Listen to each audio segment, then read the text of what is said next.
મારે ટોડલે બેઠો રે મોર ક્યાં બોલે, મોર ક્યાં બોલે, ક્યાં બોલે, મારે ટોડલે બેઠો રે મોર ક્યાં બોલે, મારે ટોડલે બેઠો રે મોર ક્યાં બોલે. મારો મોરલો ક્યાં હોય? ઘરના ઠામડે ઉડકતો હશે. રાણી સાહેબા પોતે અહીંયા શેઠાણીની વાર બેઠી છે ને મારા પાસે ઠામડે ઉડકાયા. આ તે ઠામડા જ ઉડકાવું ને 17 વાર કીધું કે પંખલી નખાવી દો, પંખલી નખાવી દો, મને ગરમી થાય છે તે તમારે જ ઉડકવા પડે ને. જ્યાં સુધી પંખલી ની નખાવી દો ને ત્યાં સુધી તમારે ઠામડા ઉડકવાના છે.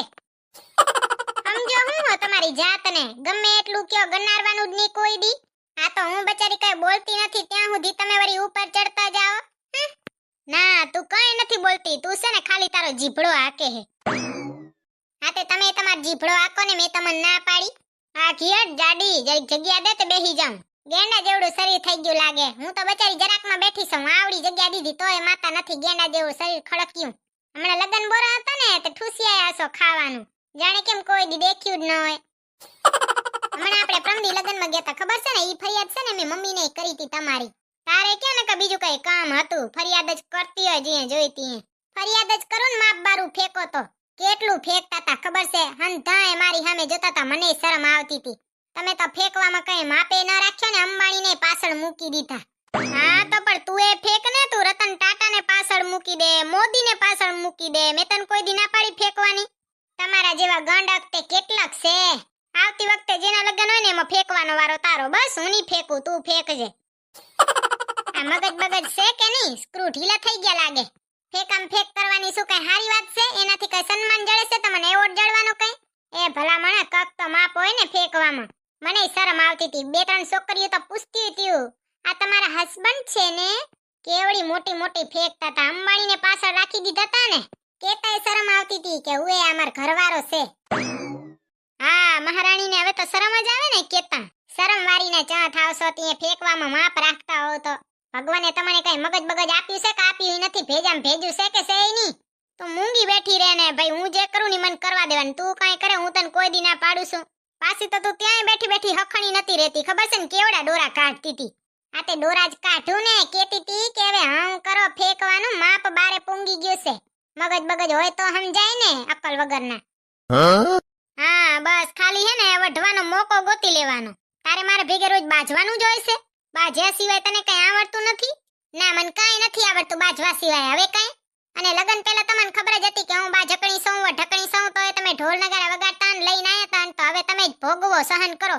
સમજી ગયા ને? એટલે ખોટી હોશિયારી કરવાની નહીં. એક તો અમાર શરીરમાં 2% લોહી તો હોય મંડ, એમાં 1% લોહી તો ઈ પી જાય.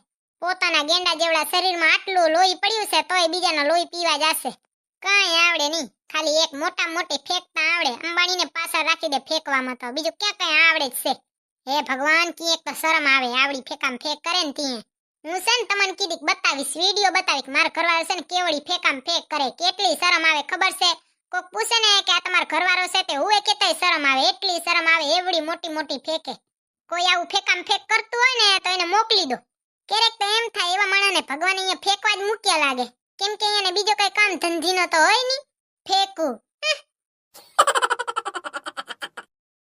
મારી ઘરવાળી તો ખબર નહીં ચાય બનાવીને પાસે કે પાસે નહીં. હવારનો ઉઠન તેરવાણી ચાય નથી બનાવીને પાઈ. બોલો, જીભડારીનો જીભડો એટલો લાંબો હોય કે હું એને પૂંગું જ નહીં.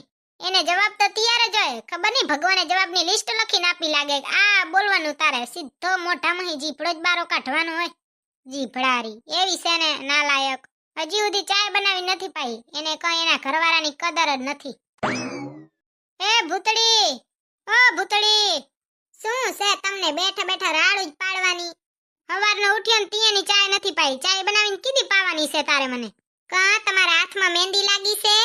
અડધી ઉંમર તો વીતી ગઈ, હજી ચાય બનાવતા નથી આવડતી? ચાય હાથે બનાવીને પી લે સાના મુના. મેં કીધું તું ને મારી ઘરવાળીને તો મારી કઈ કદર જ નથી. તમારી ઘરવાળી તો તમારા હાટુ કેવી અસલ ચાય દઈ જાય, નાસ્તો દઈ જાય, પાણી દઈ જાય. ને મારી ઘરવાળી અંધુય હાથે કરો. કીધું તું ને એનો જીભડો બહુ લાંબો છે, જવાબ તો તૈયાર જ હોય. જોયું ને? ઉતળી હંધાઈની ઘરવાળી એવી હારી હોય ને, એને ઘરવાળાને ચાય બનાવીને પાય, નાસ્તો દે, પાણી દે. અને તું હું ગમે એવી રહીને તોય ઢોલ નગારા વગાડતા લેવા આયા હતા. હંધાઈની ઘરવાળી એવી હારી હારી હોય ને તો ભલે રહ્યો, પહેલા તમે હારા બનો. અંધાઈના ઘરવાળા એને ઘરવાળીને શોપિંગ કરાવે, પાણી પાણીપુરી ખવરાવે, દાબેલી ખવરાવે, પિઝા ખવરાવે અને એની ઘરવાળીને કિચનમાં પંખલીએ નાખી દે. પંખલી શું એસી નાખી દે. તમારામાં ત્રેવડ છે એસી નખાવી દેવાની? એ સુડેલ, એમાં કેટલો ખર્ચો આવે તને ખબર છે? આ તો બસ ત્રેવડ નથી ને તમારામાં તો પછી મૂંગા રહેવાનું. આજ દી સુધી નકાઈ છે કઈ બોલવા દીધો છે મને. અરે હા, હવે ગામ આખાનો જીભડો વાપરો હો. અંબાણી થી ઘણો તો જીભડો ફેંકવામાં વાપરો હો. પાછા કે ક્યાં બોલવા દેશે? તમે છે મારું વટવા દો એમ કયો ને? તમને તો કાંક કઈ એટલે સીધા અમારા જીભડા ઉપર આવીને ત્રાટકે. આ તો મારું મગજ શાંત છે એટલે હું છે ને કઈ બોલતી નથી. ભગવાનનો આભાર માનો કે તમને ઘરવાળી એવી જડી જેનો મગજે હાવ શાંત છે. નકર અત્યારે તમને ઊભાઈ ન રહેવા દીધો હોય. આ ગરમીમાં જેટલા સૂરજ દાદા ગરમ નહીં થતા ને એનાથી ઘણું તમાર ઘરવાળીનું મગજ ગરમ થાય છે. બોલો ને ઈ કે મારું મગજ શાંત છે. માર ઘરવાળીનું મગજ તો હાવ શાંત હો. અને સ્વભાવની તો તમે વાત જ ન કરો. વખાણ કરું ને એટલા ઓછા. હું તો કહું કે તમે ભગવાનનો આભાર માનો કે હું છે ને માર ઘરવાળીના વખાણ તમને સંભળાવતો નહીં. નકર તમે હાંભળીને તમારા કાને પાકી જાય. માર ઘરવાળી એટલી હારી છે બોલો. અને હું તો કહું તમે વાત જ ન પૂછો. એટલી વખાણને લાયક કે હું એના વખાણ કરું ને એટલા ઓછા. હોશિયારે એટલી, આપણે કહીને એટલું જ કરે. આપણે એકવાર કહીને તો ઈ દોડીને આવે. આ તો હું વખાણે શું કરું હું? તમે હાંભળીને કાન તમારા પાકી જશે એટલા વખાણ છે ને. આ તો હું કરવા નથી બેસતો. નકર ચોપડા ને ચોપડા ભરાઈ જાય. આ તો શું પોતાના તો કોઈ વખાણ કરે નહીં ને કા? અમાર ઘરવાળી છે ને ઈ કઈ ઓછીની નથી. તમે કીધી માર ઘરે બે દી રોકાવાનું કરીને આવો એટલે તમને ખબર પડે એનો જીભડો કેવો છે જીભડારીનો. બાકી હે ને દૂરથી બેઠા તમે એના વખાણ કરજો જ નહીં. લગન પહેલા હું એનાથી દૂર જ બેઠો તો હું એ વખાણ કરી થાકી ગયો અને પછી ઢોલ નગારા વગાડીને લગન કરીને લઈને આવ્યો. હવે વગોણા કરીને ધરાતો નથી બોલો. એ ભૂરા આમ કેમ હરખાય છે રહ્યો? મને કે કેમ હરખાય છે રહ્યો?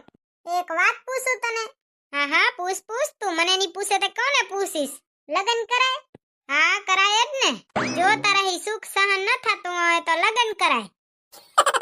પછી તું એ મારી વાત રોજ ટપરીએ ચાય પીવા આવજે ને પછી ભોગવજે. ટપરીએ ચાય પીવા તો મારે રોજે આમે આવવું પડે હે તો વરીને આવી જાઈશ. મારા કલેજા અત્યારે કોઈ દી રોહડામાં પગ મૂક્યો છે તે? નહીં મૂક્યો ને. ઠામડા ધોયા છે કોઈ દી? નહીં ધોયા ને. ગાભા ધોયા છે કોઈ દી? નહીં ધોયા ને. આ તો આ લગન પછી છે ને હંધોઈ કરવું પડશે મારા કલેજા. ઠામડા ઉડકતો થઈ જાઈશ, ગાભા ધોતોય થઈ જાઈશ. લગન કરવાનો બહુ શોખ હોય ને તો આ હંધોઈ ભોગવવું પડશે હો. સહન કરવું પડશે. મારા ભાભી જોડે ઝઘડો થઈ ગયો લાગે. રોજે અમાર તો બાજવાનું જ હોય છે. એટલી વઢકણી છે કે મારું તો લોહી પી ગઈ. છોકરીઓ કેવી હોય ખબર છે? ઈ છે ને બાજવાનો મોકો જ ગોતી હોય બોલો. કાઈ ન મળે ને તો બેઠી વિચારશે કે હું કહું તે ઈ બાજવાનું ચાલુ થાય. ખબર નહીં હવે બાજે ની તો એને જણે માથું ચડતું લાગે. મને એવું લાગે છે ભૂરા કે આ છે ને આપણને આપણા કર્મોની સજા જડે છે રી. તો હાલ ને આપણે છે ને બધાય જે પાપ કર્યા હોય ને ધોવા માટે ગંગામાં નાતા આવ્યા. એ મારા ભાઈ, તારે ખાલી પાપ ધોવા માટે આવડો મોટો ખર્ચો કરાય? તારે છે ને તે કરેલા હંધાય પાપ તાર ઘરવાળીને કહી દેજે. એટલે તાર ઘરવાળી તારા પાપે ધોઈ નાખશે ને તને ધોઈ નાખશે. એ નલાયક, ઈ તો મારો જીવે લઈ લેશે. જો હું તને એક વાત કહું. આ છોકરીઓ કેવી હોય ખબર છે? જ્યાં સુધી આપણાથી દૂર હોય ને ત્યાં સુધી જે આપણને હારી લાગે. આપણને માથું દુખતું હોય તો માથાની દવા લાગે, પેટ દુખતું હોય તો પેટની દવા લાગે. અને પછી જ્યારે લગન થઈ જાય ને ત્યારે જે આપણા માટે માથાના દુખાવાની દવા હતી ને ઈ જ લગન પછી માથાનો દુખાવો થઈ જાય. માર ઘરવાળી માર માથાનો દુખાવો જ છે. એ ભાયા એક કપ ચાય તો દે, માથું દુખે છે હરખું. 2 કપ આપી દે ને 1 કપ માર ભાઈબંધને આપી દે. એની આંખ ઉઘડે ને. હમણાં થોડાક દી થયા શું એ આંધળા પ્રેમમાં પડી ગયો છે. એને સમજાવીને થાક્યો કે કાંઈ નહીં મળે, છેલ્લે માથાનો દુખાવો હાથમાં આવશે. ઓકે. પાછી તમાર ઘરવાળી છે ને ઇન્સ્ટાગ્રામમાં અમાર ફોટો લગાવે ને પછી એમાં ગાનું ચડાવે હો કે તું મેરા પહેલા પ્યાર હે. હવે એને કોણ સમજાવે કે મારા હાટુ તો ઈ કે તું મેરા પહેલા ધોખા હે. જે હતો ઈ થઈ ગયો, સેતરાઈ ગયો તો સેતરાઈ ગયો. બીજું હું થાય લ્યો, હું તો બચારો હાવ ભોરો. તમે હસતા રહ્યો, ખાતા રહ્યો, પીતા રહ્યો ને મોજમાં રહ્યો ને અમારા વિડીયો જોતા રહ્યો. બાય બાય, જય શ્રી કૃષ્ણ. તમને અમારા કેવા વિડીયો પસંદ આવે ને તમે કમેન્ટમાં કહેજો. અને અમે કેવા વિડીયો બનાવી, કેવા ટોપિક ઉપર બનાવી એ કમેન્ટમાં કહેજો એટલે અમે એવું બનાવશું. બાકી જો આ મારો ભાઈબંધ છે, આનું નામ છે શું છે એલા તારું નામ? આ નામ છે લુખો. આવા જે તમારા લુખેશ ભાઈબંધ હોય ને એને શેર કરી દેજો. હી બાય બાય, જય શ્રી કૃષ્ણ. ઓ ભાઈ તું શું ડોરા કાઢીને હમું જુએ છે? બિયા તો નહીં હો, ચાયના પૈસા તો ભેગા જ છે. મારો ભાઈબંધ લુખેશ છે, હું નહીં કઈ. ચાયના તો એ રહ્યા, એક કપ ચાય પાઈ દે. તારે મારી YouTube ફેમિલીને કઈ કેવું હોય તો તું એ કહી દે. લાઈક કરો, શેર કરો અને સબસ્ક્રાઇબ કરો. ઈ શું જરીક બચારો તોતેડો છે, એમાં આપણે સમજી જવાનું હોય. આપણે તો હોશિયાર છે ને, લાઈક શેર અને સબસ્ક્રાઇબ. હાલો તો હંધાઈને જય શ્રી કૃષ્ણ, જય શ્રી રામ.